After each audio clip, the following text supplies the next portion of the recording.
à qui les Camerounais ont tout donné, a fait le choix de caporaliser le pays, de transformer les institutions de la République en instruments de pouvoir personnel qui finissent par faire de lui un objet aux mains de son entourage. Vous permettez, Alex Gustave, qu'on prenne également l'avis du docteur Poudi sur ce qu'a dit Théophile Tatita tout à l'heure. Ce sont les autorités traditionnelles qui ont intronisé en quelque sorte celui qu'il a présenté comme le roi, le président de la République. Le Conseil constitutionnel est tenu par les autorités traditionnelles. Donc, ce sont ces autorités traditionnelles-là qui devraient normalement l'aider à partir ou alors le faire partir. Pensez ainsi, ce n'est pas mettre de côté l'opposition, estimer que les partis politiques de l'opposition ou même les candidats de l'opposition à l'élection présidentielle n'ont pas leur place, n'ont aucun rôle à jouer. Vous savez, les passages dans ce que nous venons de suivre tout de suite, dans ce que j'aurais appelé une grille d'analyse de par cet expert en gouvernance traditionnelle, remet plutôt en selle ce que j'aurais appelé la métaphysique dans la conservation du pouvoir. Qui parle de métaphysique dans la conservation du pouvoir, parle de ce qui s'est passé au Cameroun dans les années 82.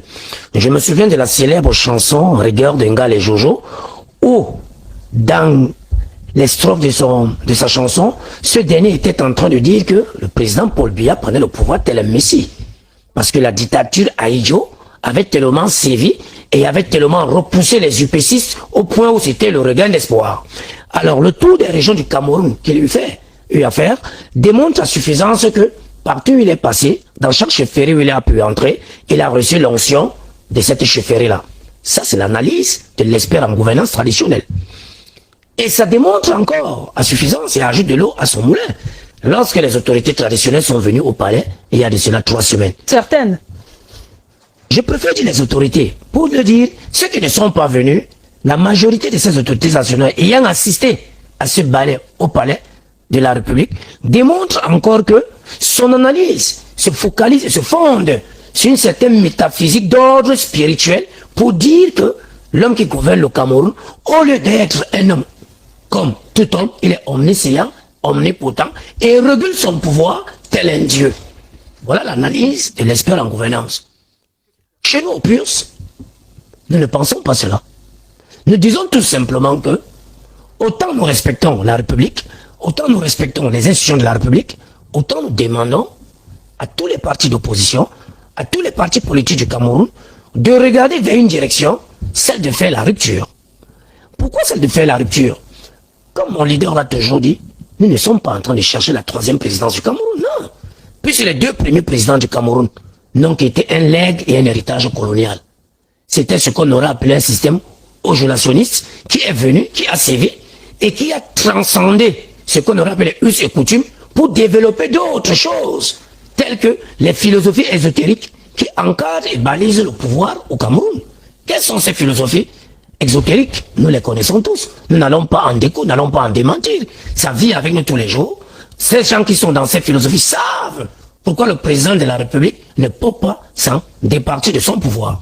Maintenant, les partis d'opposition qui ont fait le tour de Fumban et qui sont revenus, pourquoi ces partis d'opposition sont-elles, ce que pourrait dire, dispersés dans les rangs? Mais il y a un jeu que les gens doivent comprendre. Lequel?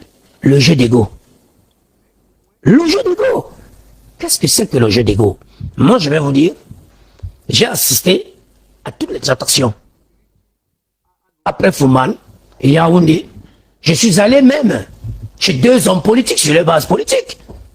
Et là, ce n'est pas un secret de polichinelle. Je suis allé à la rencontre avec mon leader, des autres membres de l'opposition à la Fondation Moulin. Les gens se sont assis sur une table. Les gens ont discuté. Même ceux-là qui n'étaient pas candidats à l'élection présidentielle. Je passe sur le contrôle de M. Hilaire Ipang, il était dans cette salle. Je passe sur le contrôle des UP6 qui étaient présents dans la salle. Je passe sur le contrôle des représentants.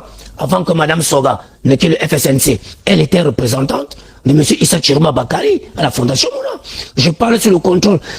Iram Iondi a envoyé 2 de ses émissaires. Il y a eu une réunion. Au sortir de cette réunion, il fallait trouver un candidat consensuel. Alors, de mémoire des géopoliticiens stratégiques, je vais vous dire quelque chose.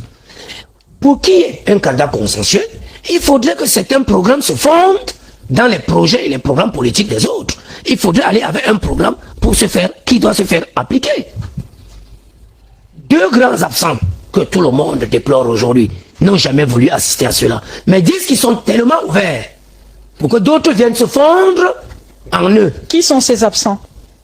Je ne parlerai pas de cet absent tant qu'il n'est pas présent, mais dans son salon assis à Yaoundé, il se reconnaît. Puisqu'il a fait une sortie au lendemain des candidatures échouées au Conseil constitutionnel, il a parlé pendant pratiquement 7 minutes 8 secondes en faisant les gestes de la main qu'il est ouvert qu'on rejoint parce que c'est lui le parti historique de ce que j'aurais appelé l'opposition au Cameroun. Je le dis, les gens reconnaissent l'homme politique. Mais il faut comprendre une chose. Quand vous menez les investigations beaucoup plus bas, pourquoi l'opposition n'arrive pas à s'unir? Jeune Afrique a fait une sortie sans publicité, que nous avons remonté les bretelles en disant les complots tapis dans l'ombre, dont vous voulez financer d'autres partis politiques à travers les mécènes occidentaux. Qu'est-ce qu'on recherche? La dépénalisation de l'homosexualité. Que cet homme politique ne partage pas avec d'autres.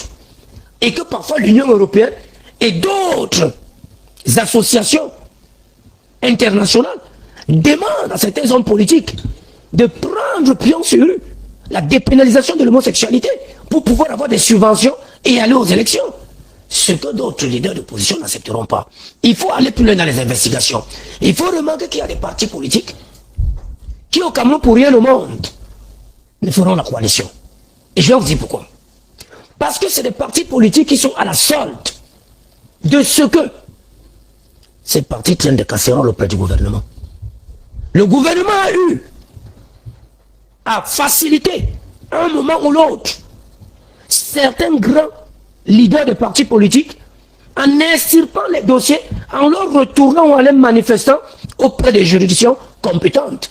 Vous pensez que lorsqu'on vous a servi un aussi bon plat, est-ce que vous devez être contre ce gouvernement pour dire que vous allez faire une coalition?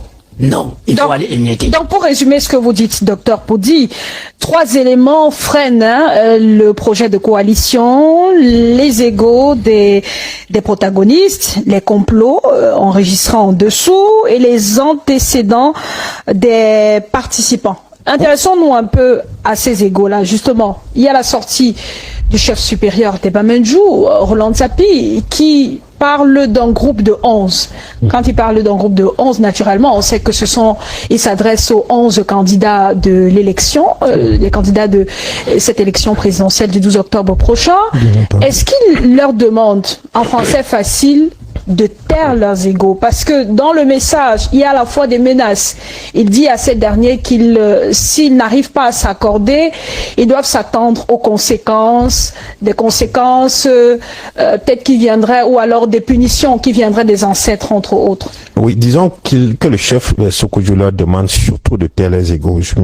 Je me souviens surtout de cette phrase où il dit: qui vous a dit que quand il jette la peau de panthère sur le dos, on devient une panthère? Un peu comme pour dire que toutes les agitations que vous êtes en train de faire là maintenant, sachez que vous êtes encore en chemin. Il n'y a personne d'entre vous qui est encore en droit de se prévaloir de quoi que ce soit au stade où on est. Et surtout, il faut savoir qu'en face de vous, il y a un mastodonte qui nécessite qu'il y ait une masse critique, une forte mobilisation derrière pour pouvoir le bousculer ou bien le faire fléchir.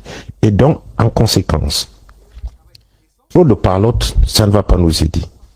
Sachez que, parce qu'à un moment donné, il dit également que, donc, entre vous et ceux qui ont déjà fait perdre le sommeil aux Camerounais, il n'y a pas mieux. C'est des interrogations qu'il est en train de soulever tout le temps dans son message. De toute façon, au bout, il est en train de demander à ces 11 de prendre leurs responsabilités, de savoir que c'est sur eux que repose maintenant un espoir pour les Camerounais de pouvoir avoir quelque chose de meilleur au lendemain du 12 octobre. De manière simple. Voilà le message de Sokoudjou. Mais il faut noter que ce message vient après d'autres appels avant.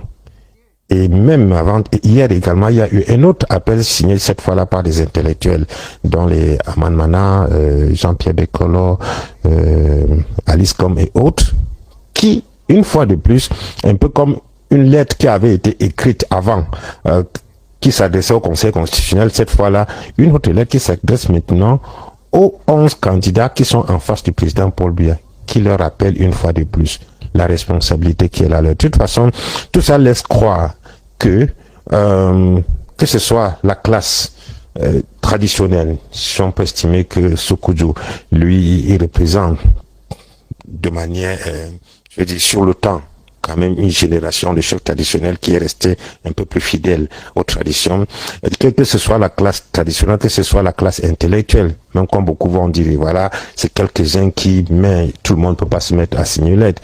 Que ce soit ces deux groupes au moins, ils sont tout au moins d'accord que là, devant nous, on a une situation qui doit être décantée. Et elle ne peut être décantée que par ce groupe de 11. Ou plutôt, elle ne peut être décantée que si tous ceux qui composent les 11 de manière individuelle prennent leurs responsabilités et font taire leurs égos. Mais comme disait Dr Nassim, est-ce que c'est seulement possible? C'est là toute la question. Est-ce que c'est seulement possible? Ce qu'il vient de dire conforte encore ce que le président de son parti disait, c'était hier, je crois, à Sacré Matin, qui disait, et c'était vraiment intriguant, que quand les 11 se réunissent maintenant, du moins ceux qui arrivent à se réunir, pas les 11, parce que là-dedans, il n'y a pas tout le monde. Ceux qui se réunissent 7 candidats et d'autres leaders de partis politiques d'opposition n'arrivent pas à s'entendre sur le minimum idéologique.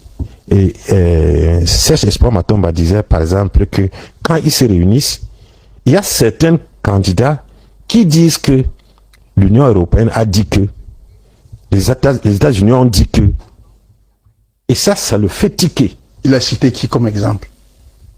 Il ne faut pas non plus écouter les histoires que les gens racontent. Pour l'instant, je suis en train la sortie d'un candidat. Je suis en train de parler des propos d'un candidat qui participe. Mais vous êtes journaliste, Roland. Et attendez. Il faut fact-checker ce genre de déclaration. Parce que c'est plus facile de dire, comme ça, de lancer dans la cohue. Il y a des gens qui parlent au nom de l'Union européenne ou au nom de... Je suis en train d'expliquer les raisons pour lesquelles on n'arrive pas à s'entendre. Et l'une des raisons, l'une des explications données par un des candidats qui participe aux réunions est que d'autres parlent de ce que l'Union européenne ou bien la France ou les États-Unis ont dit que quand il le dit ainsi, en tant que candidat qui participe aux réunions, à quel titre, ou pourquoi est-ce qu'il devrait remettre ça en doute immédiatement? Depuis qu'il a dit c'était publiquement sur une radio, aucun autre candidat n'est sorti pour dire que une telle chose n'a jamais été dite. Et d'ailleurs, ce n'est pas le seul candidat à avoir fait de telles sorties. Il y a celui du PAL qui a fait une sortie bien avant pour dire que il n'arrive pas à s'accorder parce qu'il y a parmi eux des candidats qui ne veulent pas accepter que d'autres prennent le dessus, que d'autres ou quelqu'un d'autre que soit désigné comme candidat. Évidemment, et le candidat du PAL parlait également de la souveraineté et parlait également de la souveraineté du Cameroun avec laquelle on ne devrait pas jouer. Et donc, s'il y a des questions idéologiques de ce genre qui ne peuvent pas être, comment dire, qui ne peuvent pas faire l'unanimité, à côté d'autres questions qui sont contenues dans divers programmes, on comprend très bien que la recherche de ce consensus, l'atteindre, ce n'est pas une affaire de demain. Parce que, comme je l'ai dit, à moins que finalement, ces 11, ou bien ces 7 qui jusqu'ici réunissent assez de réunir, s'éclatent encore. Parce que je ne suis pas sûr que quelqu'un comme Serge Espoir Matomba pourra fléchir sur la question de souveraineté du Cameroun, puisque c'est sa ligne directrice, ou bien la ligne directrice de son programme, la souveraineté du Cameroun, parce qu'il pense que c'est avec un Cameroun souverain qu'on peut aspirer à un minimum de développement. On ne pourra jamais y aller tant qu'il y a un certain nombre de choses qui sont dictées de l'extérieur. Et quand au cours d'une réunion où on parle de candidat consensuel, c'est-à-dire celui à qui on va donner le quitus pour aller représenter tout le monde, il y en a qui disent que il a reçu les ordres de. Ça devient un peu compliqué. Alex Gustave voulait réagir. On ne devrait pas considérer des sorties comme celle-là qui donnent plus ou moins la température, le climat qui règne dans le groupe de Fumban. Je dois avouer que je n'ai pas suivi l'interview dont vous parlez. Je la prends sur ce plateau avec le représentant du PUS qui est avec nous, Dr Nyamsi. Mais en tant que journaliste, ce que je vais faire dès demain, ce que je vais interroger les participants à cette réunion, je ne dis pas, je connais suffisamment le monde politique pour savoir que chacun est capable de monter en épingle une chose qui paraît vraisemblable pour servir son agenda à lui et essayer de discréditer les autres, ou bien essayer de faire croire à l'opinion, assez souvent très crédule, que lui, il est le bon, lui, là. Ça peut être une stratégie du candidat, peut-être pour justifier son retrait dans les prochains Bien entendu. Vous imaginez, vous me dites que vous avez essayé de mettre son propos en lien avec celui de mon... Pas créer le lien, mais dit qu'il y a eu plusieurs sorties. Mon ami Célestin Bédigui. Bon, pas Célestin Bédigui, mais son candidat, Ateki Caxton. Oui, je crois que Ateki l'a dit peut-être à votre radio ce matin, parce qu'on m'a dit qu'il était invité de votre radio ce matin. Si c'est ce qu'ils disent, je dis, dans le contexte actuel, nous avons l'obligation, quand je dis nous, je parle davantage de vous, de donner la parole aux autres, surtout aux porte-parole de ce groupe-là. Parce qu'ils ont un porte-parole qui s'appelle Madame Damjoa, je crois. Oui. Oh, vous ne lui donnez pas la parole. En tout cas, ce n'était pas ça le cœur du problème. À mon sens, la difficulté qu'il y a, et on ne peut pas venir après l'agrément des candidatures pour découvrir que chacun qui est allé à cette élection a son ambition, a son projet, a sa vision, a même, comme a dit un peu Tatita tout à l'heure, le système électoral camerounais est fondamentalement structuré pour empêcher des coalitions. Parce que il ne vous aura pas échappé que lorsque le gouvernement camerounais, qui est incarné par le président centraliste, décide de chaque fois de modifier le calendrier électoral. Vous savez l'enjeu qu'il y a dans la modification du calendrier électoral, mais c'est précisément pour créer ces conditions telles qu'à la présidentielle, des candidats de divers partis ne puissent pas se mettre ensemble, parce que chacun a une perspective que moi, comment je vais dire, si je fonde mon organisation derrière tel candidat, je perds la visibilité qu'offre l'élection présidentielle et ça va impacter sur les résultats de mon parti, les résultats du parti dont je suis le leader, aux élections locales qui suivront 6 ou 9 mois après. D'ailleurs, les élections locales de cette année ont été reportées. Et ce n'est pas nouveau. Je constate qu'on ne parle pas souvent suffisamment assez de cela parce que il est évident, il est plus aisé de faire une coalition autour des majorités légitimes. Si des élections législatives ou municipales avaient eu lieu, comme le calendrier électoral initial le prévoyait, avant la présidentielle, qui se mettrait à douter que le parti issu de ces élections-là, avec le plus grand assentiment des électeurs, donc avec le plus grand nombre de sièges et de voix, est le porte-étendard comment je vais dire, autour duquel un nombre de candidats ou de partis peuvent constituer une alliance qui ne signifie pas forcément la fusion ou la disparition des uns et des autres. La deuxième chose que je voulais dire, c'est qu'il ne faut pas croire non plus que la scène politique, parler de l'opposition signifie qu'on a un groupe politique cohérent qui s'appelle l'opposition. Mais dans ce qu'on appelle l'opposition, parce qu'ils ne sont pas au pouvoir, en tout cas parce qu'au moment où on parle, ils ne sont pas au pouvoir. La preuve, Issa Chiroma qui était au gouvernement jusqu'à il y a un mois, on dit aujourd'hui qu'il est de l'opposition. Le président Bello Bouba, l'ancien premier ministre Bello Bouba, qui était au gouvernement, d'ailleurs sa démission ne date de moins de... En tout cas, ce qui tient le de démission, parce que c'est une lettre des services du Premier ministre qui disent avoir désigné quelqu'un pour assurer l'intérim, mais personne n'a encore vu la lettre de démission et les raisons de la démission de ce président-là, en tout cas de cette personne, de ce ministre d'État-là. Il est aujourd'hui classé à l'opposition. Vous pensez que le fait de ne pas être au gouvernement fait forcément des partis et de leurs dirigeants des opposants? Moi, je constate, je n'invente rien, que même dans les pays avancés, on a vu lors de l'élection présidentielle américaine, il y a des candidats qui, la veille du scrutin, se sont retirés, ont soutenu le président Trump, et ils sont aujourd'hui ministres de la Santé par là, ministres d'autre chose. Qu'est-ce que j'entends par là? J'entends dire que nous ne pouvons pas nous enfermer dans le type de discours qui veut qu'on dise que 11 personnes que l'administration a agréées Parce que vous savez que les personnes qui ont été, dont les candidatures ont été validées, sont les personnes que le ministère de l'administration territoriale a choisies. Le ministère de l'administration territoriale a dit... Non, non pas ceux qui avaient des dossiers conformes? Pas forcément. On a très bien vu que des candidats ont été recalés du simple fait que le ministère de l'administration territoriale ait dit que moi, je ne reconnais pas, en tout cas, moi, j'ai décidé depuis 2022 que le président de ce parti n'est plus le président de ce parti. Vous voyez ce que je veux dire? Donc, quand on a des situations comme cela, il faut être extrêmement modeste. Vous allez conclure, Alex. Je conclue sur ce point-là en disant que l'enjeu de ce qui se passe n'est pas que 11 individus que l'administration a validés à travers le Conseil constitutionnel se mettent ensemble. Une coalition, une bonne coalition se fait autour d'un maillon fort qui peut être construit une ou deux organisations qui s'adressent au peuple. Et le peuple, sur la base de leur proposition, sur la base de leur programme, sur la base des parcours des concernés et de leur rapport avec ces citoyens-là, fera le choix. Fera le choix tantôt utile, ce qu'on appelle le vote utile, fera le choix en fonction de ses propres intérêts. Je parle des électeurs qui in fine, constituent ce qu'on appelle le peuple. Donc faisons attention de tomber dans le piège du pouvoir. Avant on parlait de candidat unique. C'est-à-dire que tout le monde, il devait y avoir un seul candidat en face de Biya. Après, aujourd'hui, quand l'administration a désigné 11 candidats, on dit maintenant qu'il faut un candidat consensuel. Mais vous pensez que c'est possible?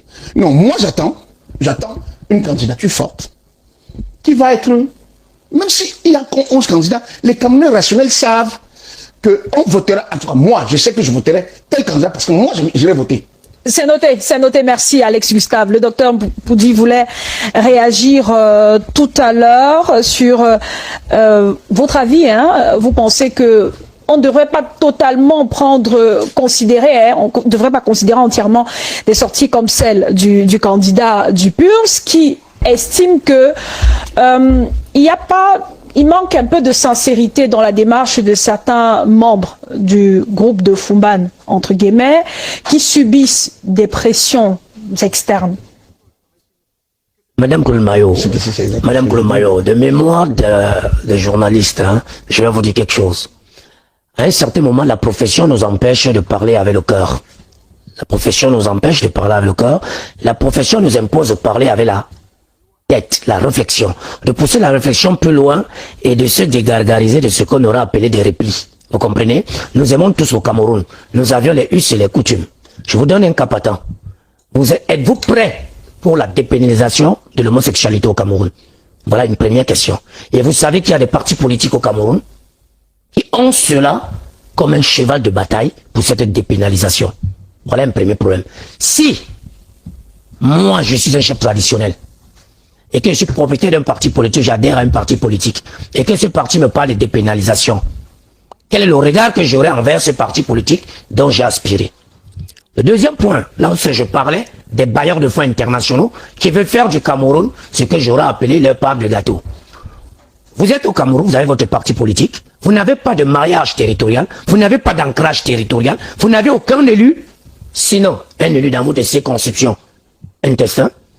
Vous décidez donc de venir, que les gens viennent se fondre à vous, vous qui n'aviez pas une base élective. Voilà les problèmes qui minent la coalition au Cameroun. Pendant que d'autres acceptent de se fondre, d'autres refusent de se fondre. Je vais vous donner un exemple. Mais il fallait vous attendre à ça, forcément. Et en même temps, dans un projet comme celui-là, est-ce que c'est la vie d'un individu, d'une seule personne qui compte? Ce n'est pas la vie de la masse, de tout le groupe? Je vais aller au-delà de ma réflexion. Quel est le casting du candidat que nous voulons pour un candidat consensuel? Pendant que nous pensons que c'est cette bouteille d'eau, mais on vous dit que cette bouteille d'eau a été dans l'alliance présidentielle pendant 30 ans. Et que ça ne peut qu'être une continuité. Lorsque vous dites, il faut X ou Y, on vous dira, a-t-il déjà été un jour un élu du peuple? A-t-il déjà assisté à une élection? Alors, je vais vous donner un exemple. Vous avez l'exemple du Bénin. Quand on parle du Bénin, le peuple béninois est allé chercher un candidat consensuel à la Banque ouest-africaine de développement. J'ai nommé Yaya Boni. Le peuple béninois est allé chercher Talon, quelque part. Est-ce que le peuple camerounais, dans un maillage territorial, dans un consensuel, est prêt à prendre un homme de la société civile et en faire un candidat consensuel? Voilà là où les égaux sont encore tombés, certains ne sont pas venus nous rejoindre. Cet homme de la société civile, ce serait le candidat de votre parti, Serge Espoir. Après que le Conseil constitutionnel a arrêté les candidats. Ce serait qui? Est-ce que vous savez que les partis d'opposition ont validé les candidatures des personnes qui n'avaient pas de parti? Ces gens sont issus soit de la société civile, soit c'est des personnes qui viennent de nulle part. Mais qui ont été investis par des partis. Qui ont été investis par des partis. Maintenant, lorsque nous sommes dans une réunion avec un fossile de la politique, qui a été ministre 20 ans, qui a eu des députés, qui a eu des conseillers municipaux, et lui tape la main sur la table pour dire on se fond vers moi et non à personne d'autre. Est-ce que la table consensuelle peut continuer? Voilà donc autant d'éléments, mais sans vous mentir, un parti comme le PS, le Peuple uni pour la rénovation sociale, est en train de faire son jeu des alliances. C'est-à-dire quoi? Il y a des partis qui ne sont pas allés aux élections présidentielles et qui n'ont pas de candidat. Ces partis nous avons ouvert nos portes. Ces partis, tous les jours, viennent vers nous, travaillent avec nous, nous faisons des coalitions pour contrôler le vote en périphérie. Est-ce que vous avez baptisé Alliance Podol? C'est ce que nous avons baptisé Alliance Podol. Pour tous ceux-là qui ont l'essence de penser au père fondateur pour la refondation d'un Cameroun profond et pour apporter les vérités des changements. Je ne vous apprends rien. En français facile, docteur Poudi, vous dites qu'il y a des partis politiques qui ont décidé de s'allier au PURS. Oui. Maintenant, le PURS est dans une démarche avec le groupe de Fumban. Et le PURS estime qu'on ne peut pas désigner comme candidat consensuel quelqu'un qui a un parcours politique vierge. C'est ça? Ce n'est pas ce que le PURS dit. Je vous dis, dans la table...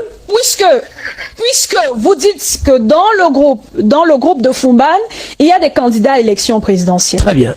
Des membres de la société civile qui ont été investis par des partis politiques. Très bien. Ceux-là sont pressentis pour être le candidat consensuel, peuvent être désignés parce que, avant tout, ils sont candidats Vous à avez l'élection. suivi mon propos, madame? Ils sont du groupe. Vous avez suivi mon propos? Allez-y. Je vous ai dit sur une table de consensus. Vous avez des partis politiques avec ancrage national. Oui. Des maires, des députés, des conseillers municipaux, un président de parti. Et d'autres partis qui n'ont qu'un seul conseiller. Et d'autres partis qui n'ont qu'un seul conseil, et d'autres partis dont l'ancrage et le maillage territorial n'existent pas. Et directement, un fossile de la politique camerounaise vous dit, qui est fossile de la politique camerounaise, mais suivez mon regard. Vous dit, On le voit On pas. ne sait son pas. regard, hein. vous ne voyez pas mon regard? Votre regard. Alors, ce sont ceux-là qui sont venus à cette réunion et ont envoyé des émissaires et ont claqué la porte au lendemain et se sont levés en disant, sans plus attendre que ceux de Fumban sortent un candidat pour dire je suis candidat et tout le monde vient s'aligner derrière moi. Mais je pense que ma déclaration est riche et montre à suffisance et vous oriente pour que vous regardez comment le Landerneau au soir de Fumban s'est reconfiguré pour pouvoir dire que on ne peut pas aller ensemble. Pourtant, Serge Espoir Matomba a bien ouvert ses mains. Serge Espoir Matomba a ouvert son parti, a ouvert son idéologie et a demandé qu'on vienne regarder le programme, le projet sociétal. Et Serge Espoir Matomba savait qu'au sein de Fumban, on allait aller à un critère sélectif. Et Serge Espoir Matomba était prêt à croire et à dire que si ce n'est pas lui qui serait celui-là de la coalition, il accompagnerait celui que Fumban choisirait. Je pense que c'est en ce républicain-là, en cette mémoire-là, que Serge Espoir Matomba a agi. Mais sauf que, une fois de plus, il a été doublé à l'accès lourd. Il a été doublé pourquoi? Parce que lorsqu'il est assis, il fait des réunions, il multiplie les tractations, il va à la rencontre des hommes politiques pour dire, nous devons aller à une seule voie. Directement, ceux qui ont envoyé les émissaires ont fait des communiqués de presse, ont fait des conférences de presse. Alors, maintenant que vous avez regardé, vous avez écouté, vous avez suivi, vous avez liké et vous avez partagé, merci de l'avoir fait, car nous comptons toujours sur vous. Nous sommes arrivés à la fin de la vidéo, mais nous comptons toujours sur vous. Donnez vos commentaires, dites ce que vous pensez. Si vous avez une critique à faire, faites-le. Nous recommandons ces commentaires, nous répondons à tous vos commentaires et nous acceptons toutes les critiques. Merci pour ceux qui ont partagé, qui continuent de partager, qui like, qui écoutent nos vidéos, qui écoutent nos publications, qui like, qui commentent et qui partagent, comme nous vous le recommandons, nous le demandons. Merci beaucoup pour tout cela et nous espérons qu'avec vous, nous grandirons et nous irons loin, car il n'y a que vous seuls qui pourrez nous aider. Merci.